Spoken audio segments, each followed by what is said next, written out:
Hello and welcome everyone. मैं अभिषेक परमार एक बार फिर से ऑनलाइन फिजिक्स लर्निंग क्लासेस में आपका हार्दिक स्वागत करता हूं। आज की क्लास में वैसे तो हम लोग करने वाले थे इलेक्ट्रोस्टैटिक चैप्टर के न्यूमेरिकल क्वेश्चंस, लेकिन एक बच्चे की रिक्वेस्ट आई है कि सर हमने डाइपोल के ऊपर टॉर्क, वर्क डन और पोटेंशियल एनर्जी जैसे टॉपिक नहीं किए हैं, तो आज सबसे पहले हम उनको पूरा करेंगे और फिर इसके बाद करेंगे न्यूमेरिकल क्वेश्चंस। ठीक है, तो चलिए शुरू करते हैं।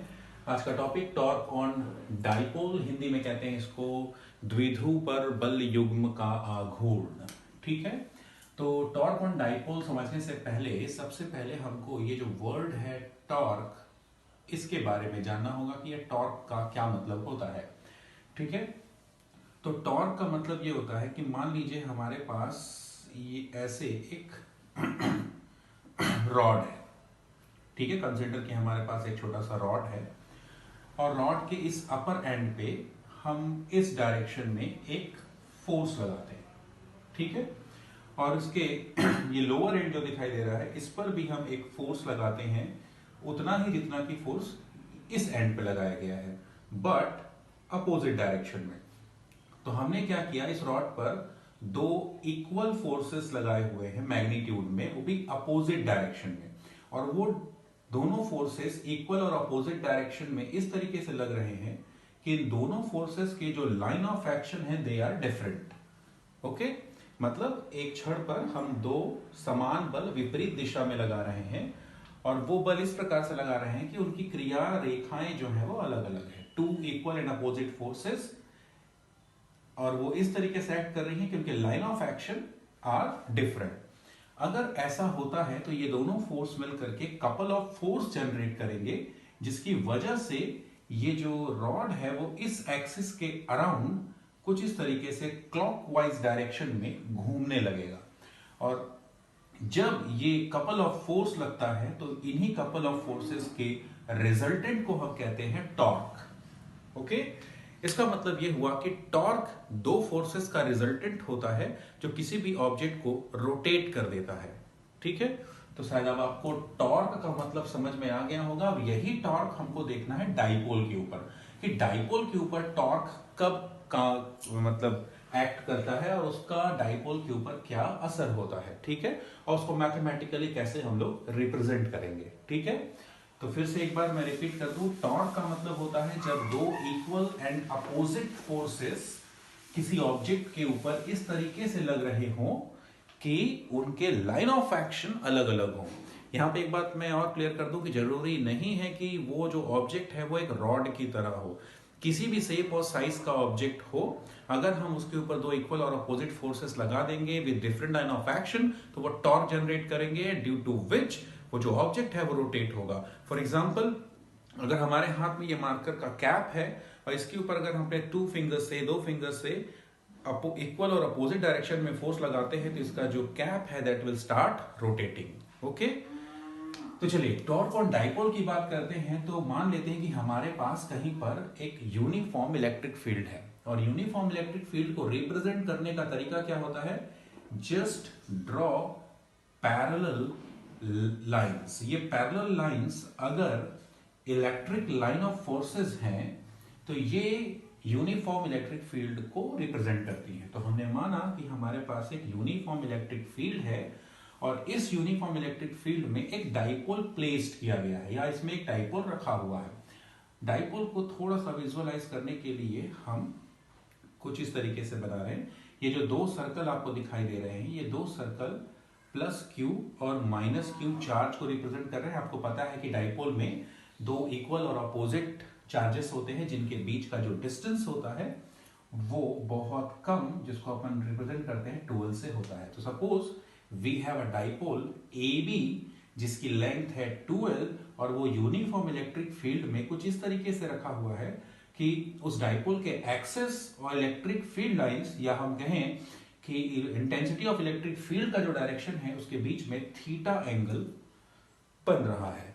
ठीक है, so there is a dipole AB of length 12 made of plus q and minus charges is placed in an uniform electric field in such a way that there is a angle theta between the axis of dipole and electric field lines. Okay, now in that case हमको पता है कि जो positive charge होता है उसके ऊपर हमेशा इलेक्ट्रिक फील्ड के डायरेक्शन में फोर्स लगता है, और जो नेगेटिव चार्ज होता है उसके ऊपर हमेशा इलेक्ट्रिक फील्ड के अपोजिट डायरेक्शन में फोर्स लगता है। तो इस प्लस क्यू चार्ज के ऊपर इन दिस डायरेक्शन एक फोर्स लगेगा, और वो फोर्स कितना होता है हमने पढ़ा हुआ है QV। आपको याद होगा हमने इंटेंसिटी ऑफ इलेक्ट्रिक फील्ड का फॉर्मूला ऑब्टेन किया था which was F upon Q। तो इस फॉर्मूले से F इज इक्वल टू कितना हो जाएगा QV। मतलब किसी इलेक्ट्रिक फील्ड में अगर हम किसी चार्ज को प्लेस करें तो उसके ऊपर QV फोर्स लगता है। तो पॉजिटिव चार्ज के ऊपर इलेक्ट्रिक फील्ड के डायरेक्शन में प्लस QV फोर्स लगेगा, और नेगेटिव चार्ज के ऊपर उतना ही फोर्स अपोजिट डायरेक्शन में एक्ट करने लगेगा, मतलब माइनस QV। ओके, तो अब आप यहां पर थोड़ा ध्यान से देखेंगे तो आपको यहां पर कपल ऑफ फोर्स दिखाई दे रहा है, मतलब दो इक्वल और अपोजिट फोर्सेस आपको डाइपोल के ऊपर दिखाई दे रहे हैं, जिनके लाइन ऑफ एक्शन की अगर हम बात करें तो दे आर डिफरेंट। तो यहां पर जनरेट होगा टॉर्क, और ये जो आपको डाइपोल दिखाई दे रहा है ये डाइपोल रोटेट होने लगेगा इन क्लॉकवाइज डायरेक्शन, मतलब जो फिगर हमने बनाया है उसके हिसाब से ये क्लॉकवाइज डायरेक्शन में रोटेट होने लगेगा। सपोज अगर ये मार्कर हमारा डाइपोल है तो इसके पॉजिटिव चार्ज पर इस डायरेक्शन में और नेगेटिव चार्ज पर उसके अपोजिट डायरेक्शन में फोर्स लगेगा, तो these couple of forces will start rotating the dipole, और रोटेट होने लगेगा।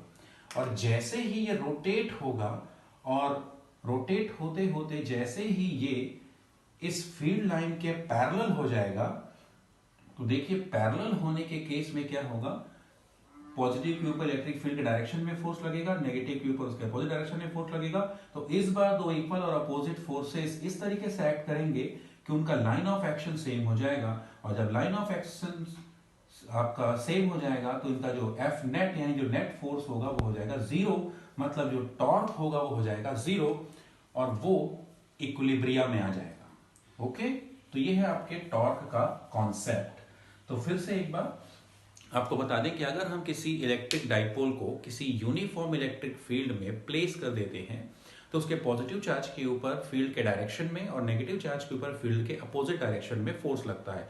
ये दोनों force couple of force generate करते हैं, जिसकी वजह से एक टॉर्क जनरेट होता है, और वो टॉर्क जो होता है वो डाइपोल को रोटेट करने का काम करता है, और रोटेट करके वो ट्राई करता है कि जो डाइपोल है वो इलेक्ट्रिक फील्ड लाइंस के पैरेलल हो जाए, और जैसे ही वो पैरेलल होता है नेट फोर्स हो जाता है जीरो।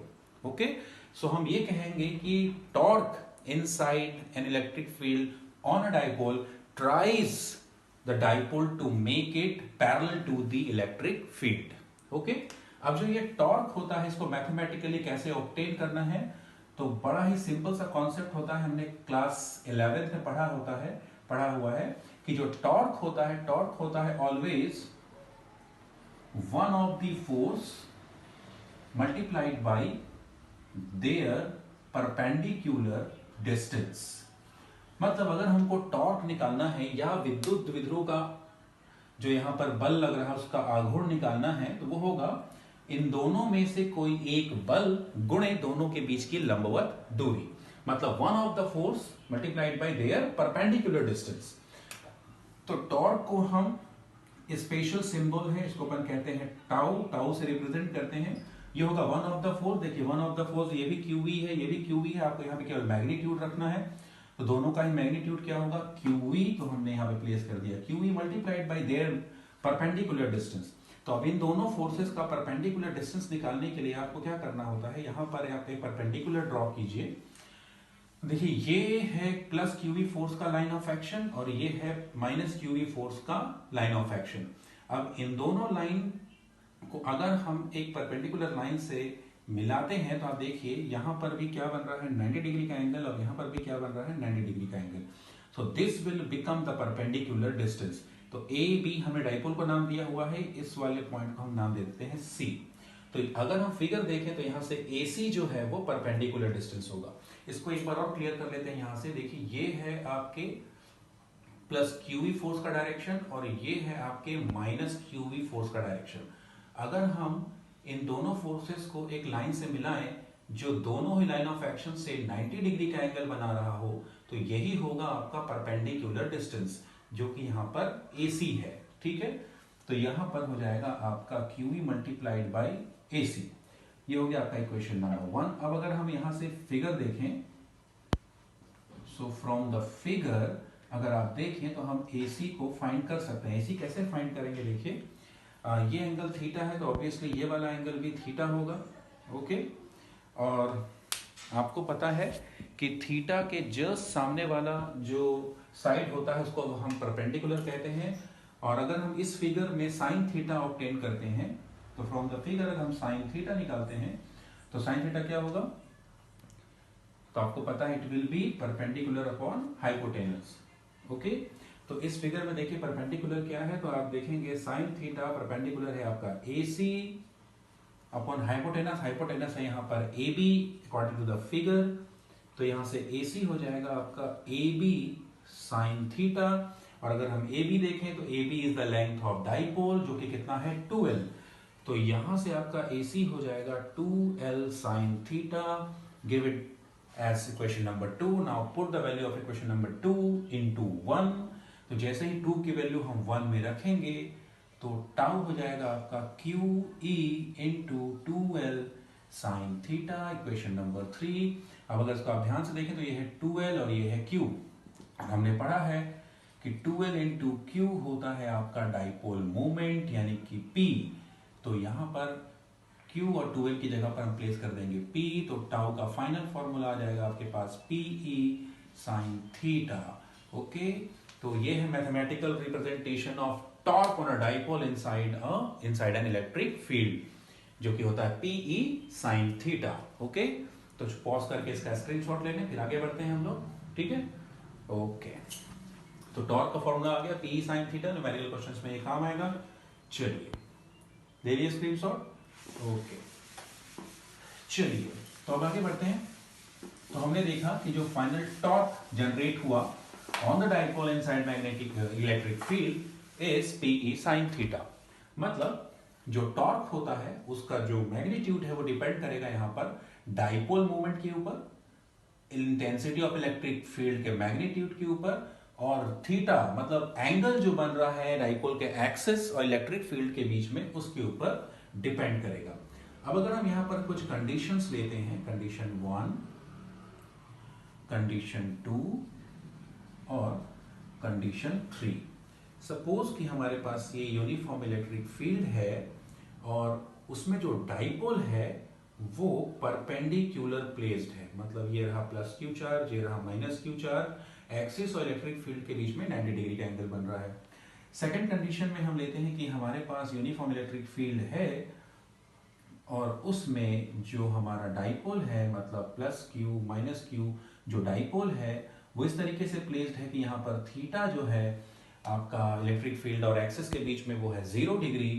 और थर्ड कंडीशन जो हमने अभी लिया हुआ था कि हमने यहाँ पर एक डाइपोल को रखा हुआ है इन सच अ वे कि यहाँ पर डाइपोल के एक्सिस और इलेक्ट्रिक फील्ड के बीच में एंगल थीटा है। ओके, तो आइए फर्स्ट केस की बात करते हैं। तो फर्स्ट केस में टाउ हो जाएगा आपका PE साइन थीटा होता है, तो थीटा की जगह हम यहाँ पे रखेंगे 90 डिग्री। और आपको पता है कि साइन 90 डिग्री की वैल्यू जो होती है 1 विच इज मैक्सिमम, मतलब जो टॉर्क होगा उसकी वैल्यू हो जाएगी PE, और अगर ये PE हो गया मतलब कि मैक्सिमम। इसका मतलब ये होता है कि अगर आप किसी डाइपोल को इलेक्ट्रिक फील्ड में फील्ड लाइंस के परपेंडिकुलर रखते हैं तो उसके ऊपर सबसे ज्यादा जो है वो टॉर्क लगता है, सबसे ज्यादा कपल ऑफ फोर्स का जो है वो मैग्नीट्यूड काम करता है, और जो होता है आपका PE। और इस कंडीशन को जब डाइपोल जो है इलेक्ट्रिक फील्ड है उसके परपेंडिकुलर रखा हो तो इस कंडीशन को हम कहते हैं standard position of dipole inside an electric field.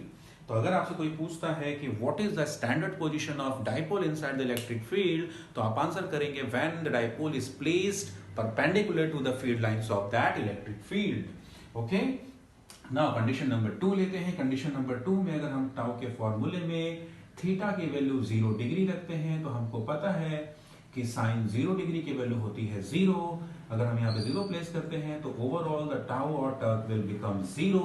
इसका मतलब ये हुआ कि अगर कोई डायपोल इलेक्ट्रिक फील्ड के पैरेलल रखा हुआ है तो जो रिजल्टेंट टॉर्क होगा वो दैट विल बिकम 0, और अगर टॉर्क 0 हो जाए तो उस कंडीशन को हम कहते हैं डायपोल का इक्विलिब्रियम पोजीशन।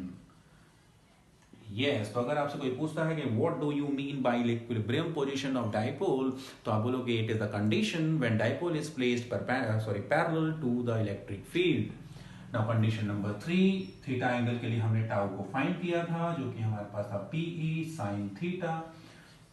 तो यहाँ पर थीटा की वैल्यू गिवन नहीं है, तो यहाँ पर जो भी टाउ होगा that will depend upon theta and the whole representation will become P sine theta. और इस कंडीशन में अगर कोई हमारा डाइपोल इलेक्ट्रिक फील्ड में रखा हुआ है तो उसको अपन कहते हैं general position of dipole. So yes, there are 3 different positions considered a dipole inside an electric field, which is standard position, equilibrium position and general position. So the generalized formula for the torque on dipole inside an electric field is given by tau is equal to P sin theta. Okay, तो ये different होता है, different condition आपके सामने लिखा हुआ है। Okay, तो चलिए स्क्रीनशॉट ले लीजिए इसका, फिर आगे बढ़ते हैं हम लोग। चलिए, तो इसके बाद होता है next work done on deflecting a dipole inside an electric field। तो पहले हम हेडिंग को अच्छे से लिख लें, तब आपको समझ में आएगा। तो जो नेक्स्ट हमारा टॉपिक होता है वो है work done on deflecting a dipole inside an electric field. Okay, now think कि कब हमको वर्क डन करने की जरूरत पड़ेगी ऑन डिफ्लेक्टिंग द डाइपोल। तो हमको पता है कि अगर हमारे पास यूनिफॉर्म इलेक्ट्रिक फील्ड में एक डाइपोल कुछ इस तरीके से प्लेस किया जाए, यहां पर हम प्लस क्यू माइनस चार्ज से बना हुआ एक डाइपोल ले रहे हैं विच इज ए बी, और कुछ इस तरीके से प्लेस है कि यहां पर थीटा है 0 डिग्री, और अगर डाइपोल थीटा 0 डिग्री पे है यानी कि पैरेलल है इलेक्ट्रिक फील्ड के, तो ऑब्वियसली इसके ऊपर नेट जो टॉर्क होगा इज 0। नाउ ये अपने से मूव नहीं करेगा। अब अगर हमको इसको रोटेट करना है और हम चाहते हैं कि ये जो है वो घूमकर थीटा एंगल पे आ जाए,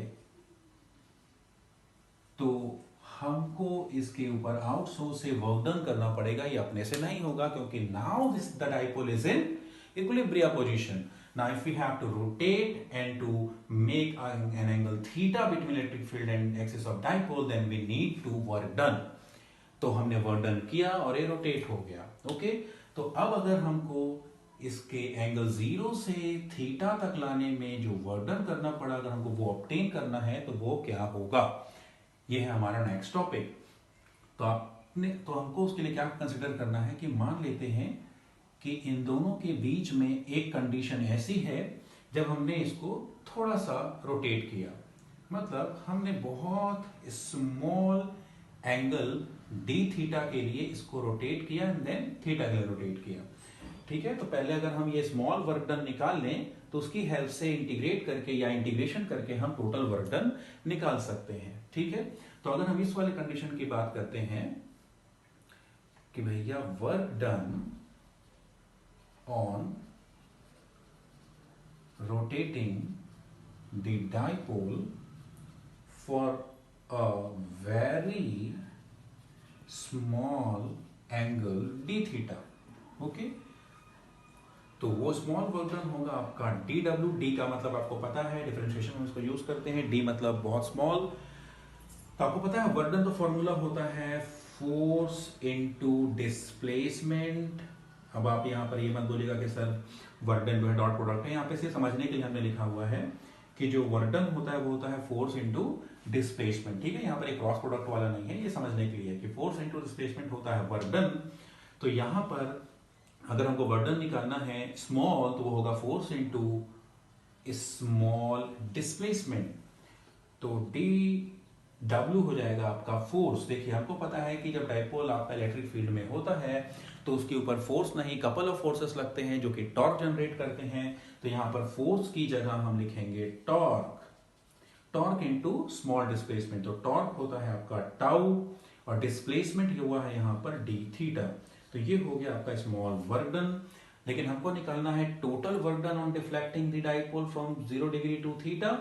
तो हम टोटल वर्क डन निकालने के लिए नाउ टोटल वर्क डन जो होगा W वो हो जाएगा integration of small work done which is tau d theta from 0 degree to theta. अब इसमें टाउ की वैल्यू को पुट कीजिए, you will get your answer. Okay, तो यहां पर हम वैल्यू पुट करते हैं। टाउ की वैल्यू होती है PE साइन थीटा और साथ में है ये डी थीटा का इंटीग्रेशन हो रहा है फ्रॉम 0 डिग्री टू थीटा।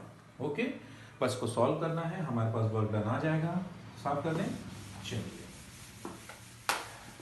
तो बस अब इसी क्वेश्चन को आगे लेके चलना है। तो आपको पता है यहाँ पर P is the dipole moment जो कि होता है 2QL। 2QL में all the quantities are constant.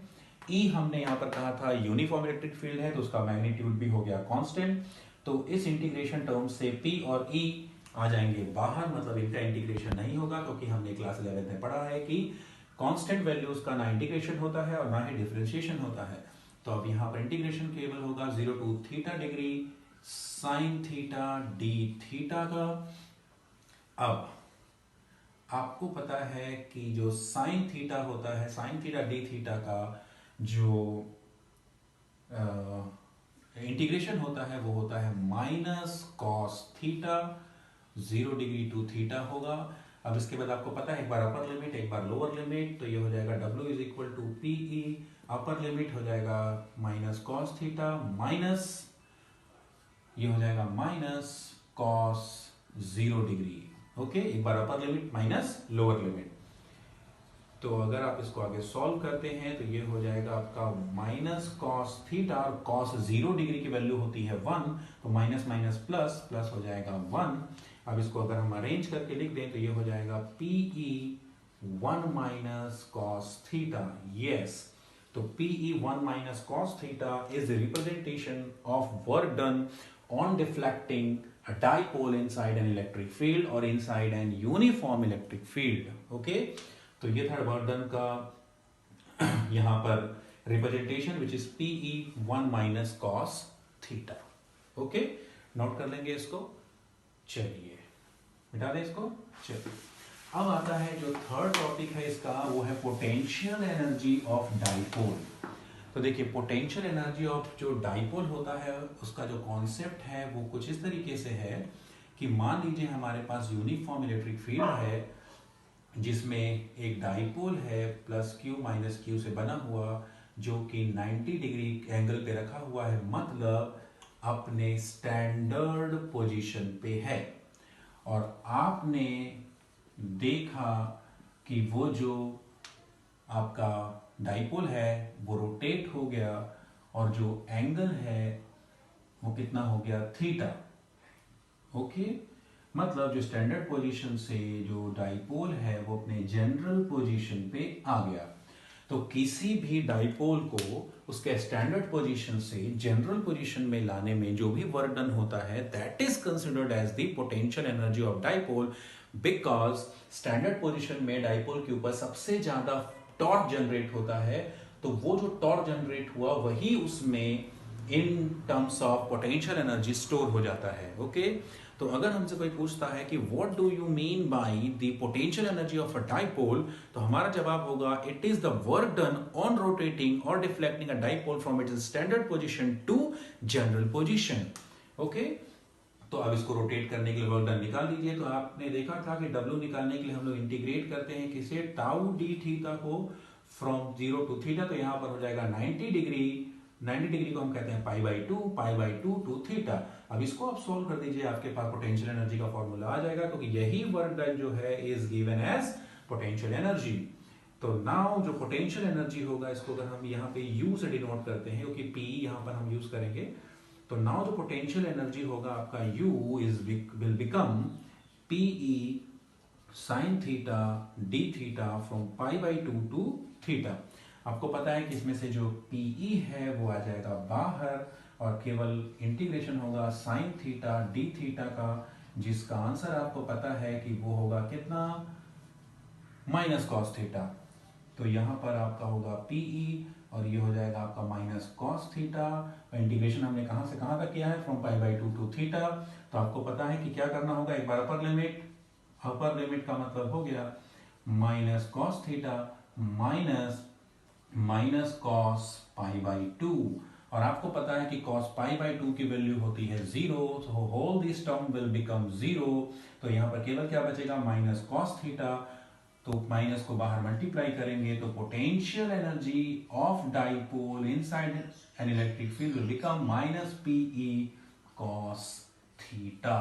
Okay, तो potential energy of dipole inside an electric field को कैसे रिप्रेजेंट किया जाता है मैथमेटिकली, तो it is minus P E cos theta.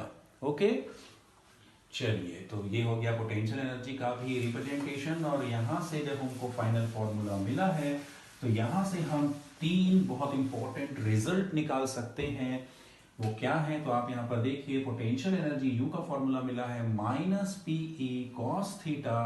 तो उस हिसाब से अगर हम कंडीशन नंबर 1 देखें तो u की वैल्यू जो है माइनस पीई कॉस थीटा में, मतलब u की जो फॉर्मूला है माइनस पीई कॉस थीटा, उसमें हम थीटा को 0 डिग्री कर दें तो उस कंडीशन में cos 0 डिग्री की वैल्यू हो जाएगी 1 मतलब कि मैक्सिमम, और ये हो जाएगा माइनस पीई मतलब मैक्सिमम। इसका मतलब ये हुआ कि जब कभी भी जो हमारा डाइपोल है वो अगर इलेक्ट्रिक फील्ड में अपने इक्विलिब्रियम पोजीशन पे है, क्योंकि 0 डिग्री का एंगल तब लिया जाता है या उसी को हम कहते हैं इक्विलिब्रियम पोजीशन। तो जब कोई डाइपोल अपने इक्विलिब्रियम पोजीशन में होता है इनसाइड एन इलेक्ट्रिक फील्ड, तो उसका पोटेंशियल एनर्जी होता है maximum. Okay, now second case लेते हैं इसका, कि अगर हम इसमें पी कॉस थीटा में माइनस पीई कॉस थीटा की वैल्यू जो है अगर हम उसको रख देते हैं 90 डिग्री, तो cos 90 डिग्री की वैल्यू होती है 0, तो potential energy U will become 0। इसका मतलब ये हुआ कि अगर डाइपोल अपने इलेक्ट्रिक फील्ड में परपेंडिकुलर रखा हुआ है और if the dipole is placed in a standard position inside the electric field, then its potential energy is 0। Okay, तो ये थे पोटेंशियल एनर्जी का कॉन्सेप्ट, और हमने सीखा डाइपोल के ऊपर टॉर्क कितना लगता है, work done on deflecting the dipole. तो उम्मीद करते हैं कि आपको समझ में आ गया होगा, और जो भी न्यूमेरिकल क्वेश्चंस होंगे वो हम लोग अगली क्लास में करेंगे। तब तक आप इन सबको रिवाइज कर लें, और जो भी आपसे नहीं बन रहा होगा मुझे बताएं। और हमने पहले ही कहा हुआ है कि जो भी आपकी बुक में न्यूमेरिकल क्वेश्चंस हैं जिसे अभी आप ट्राई कर रहे हैं और आपसे नहीं बन रहा है, तो उनका आप स्क्रीनशॉट लीजिए या फोटो खींच के मुझे भेजिए। न्यूमेरिकल क्वेश्चन की क्लास के दिन आपके क्वेश्चंस को हम सबसे पहले उठाएंगे। ओके, धन्यवाद। घर में रहिए, पढ़ाई कीजिए।